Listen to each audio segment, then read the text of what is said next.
Hello hi ମୋ ନାଁ ହେଲା ଅଭି। ତ ଆଜି ମୁଁ ଦେଖେଇବି ଗୋଟେ ଗାଈଟା ମା ହେବା ପାଇଁ ଯାଉଛି। ତ ଆଠାରୁ ବଡ଼ ଖୁସି ଆଉ ମୋ ପାଇଁ କିଛି ନାହିଁ, କାହିଁକିନା ଏଇ ଗାଈଟା ଗୋମାତା ଯେତେବେଳେ ହିଟ୍କୁ ଆସେ ବା ଗରମକୁ ଆସେ ତ ଆମେ ଜାଣିବା ଯେ ଗାଈଟା ମା ହେବା ପାଇଁ ଯାଉଛି।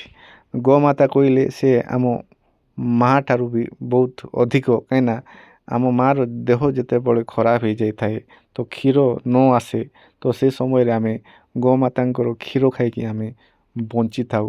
ତ ଆଠାରୁ ଆଉ ବଡ଼ ଜିନିଷ କିଛି ନାହିଁ। ତ ଏ ଗାଈଟା ବି ଗରମକୁ ଆସିଥିଲା, ତ ମୁଁ ତୁରନ୍ତ ପଳେଇଲି ଯାଇକି। ଗାଈଟା ଗରମ ଆସିଥିଲା ତ ମୁଁ ଉନ୍ନତି ଧରଣର ସିମେଣ୍ଟ ଦେଇକି ମୋ ପାଖରେ ବିଭିନ୍ନ ପ୍ରକାର ବ୍ରିଡ଼ର ସିମେଣ୍ଟ ଅଛି, ଉନ୍ନତି ଧରଣର ସିମେଣ୍ଟ ଅଛି।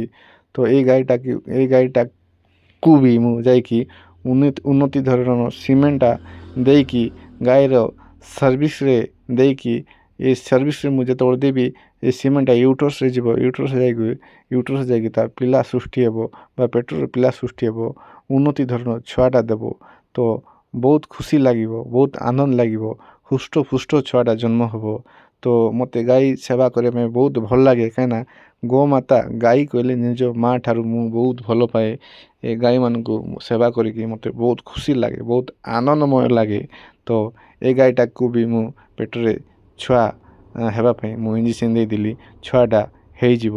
ମୋତେ ବହୁତ ଖୁସି ଲାଗିବ ଏ ଗୋମାତାମାନଙ୍କୁ।